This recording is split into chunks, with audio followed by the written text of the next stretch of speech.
What comes to your mind when you think of clean energy? Maybe think of solar panels, electric cars, windmills, or maybe just using less energy as a whole, burning fewer fossil fuels. After all, that's the whole purpose of clean energy, or renewable energy. But why should we be interested in renewable energy? That's because the world's supply of fossil fuels is becoming more finite. But what does this mean for us? Well, that means there's going to be no more gas to put in your cars and no electricity to heat or cool your homes, and all production will come to a halt. One way to combat this negative change is by using renewable energy alternatives. These types of energy alternatives are energy sources that are potentially renewable or non-depletable. So this includes water, solar, and wind energy. Today, I'm going to tell you a little bit about each and how they work.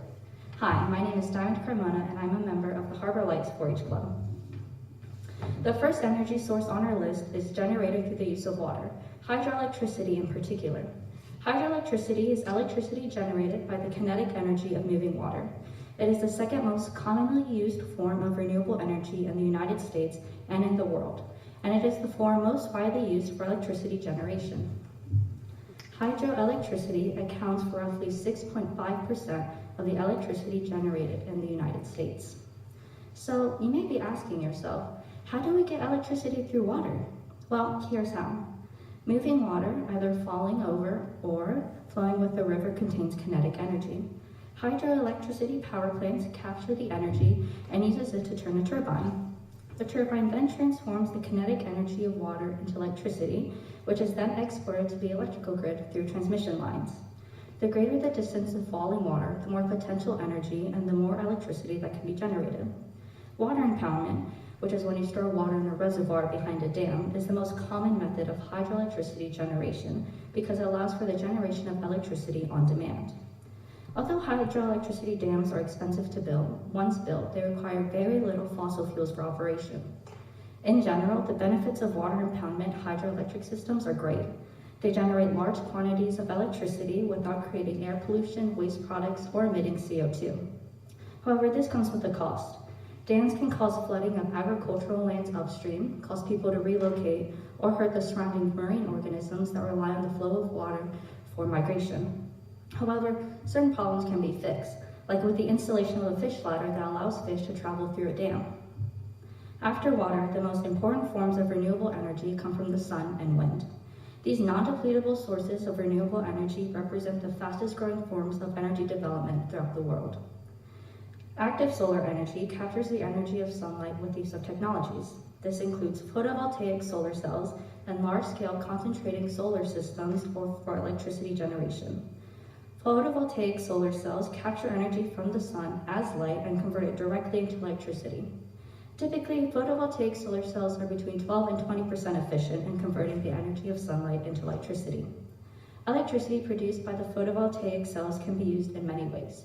Solar panels, for example, on a roof can be used to supply electricity to appliances or light directly, or they can be used to charge batteries.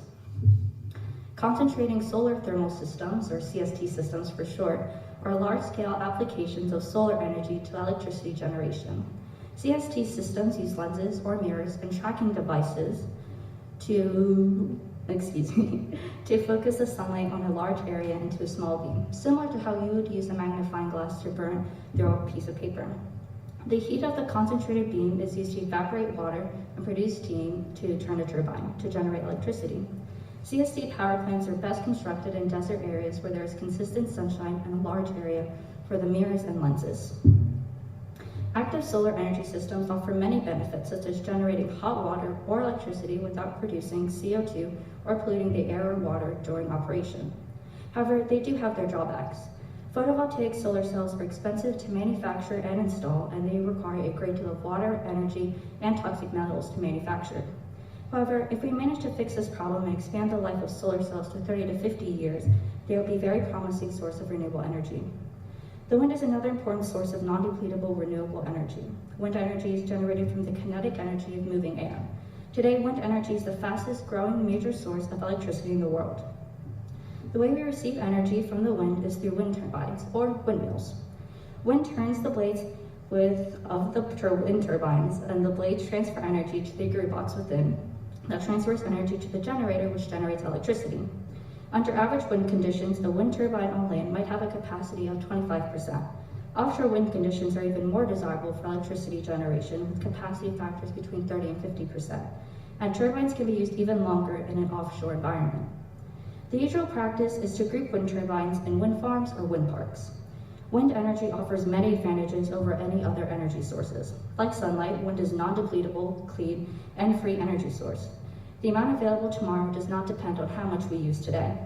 The only substantial fossil fuel input required after it is built is a few workers need to travel to the wind farms to maintain the equipment. Wind farms can also share the land with other animals, such as grazing cattle. However, it does have disadvantages. Off-grid residential wind farm systems rely on batteries to store electricity. Batteries are expensive to produce and hard to dispose or recycle. Plus, birds and bats are killed by collisions of wind turbine blades. Despite these disadvantages, wind energy proves to be the most environmentally friendly and carries the least environmental toll. In the end, no matter how great these alternatives prove to be, they each carry their own environmental impact. Some will still release carbon into the atmosphere, hurt the surrounding organisms, or create more environmental pollution. But these negative impacts come with a double-edged sword that is improvement. As my teacher said, we are always going to hurt the earth, but it's just how we can do it in the smallest way possible. Thank you.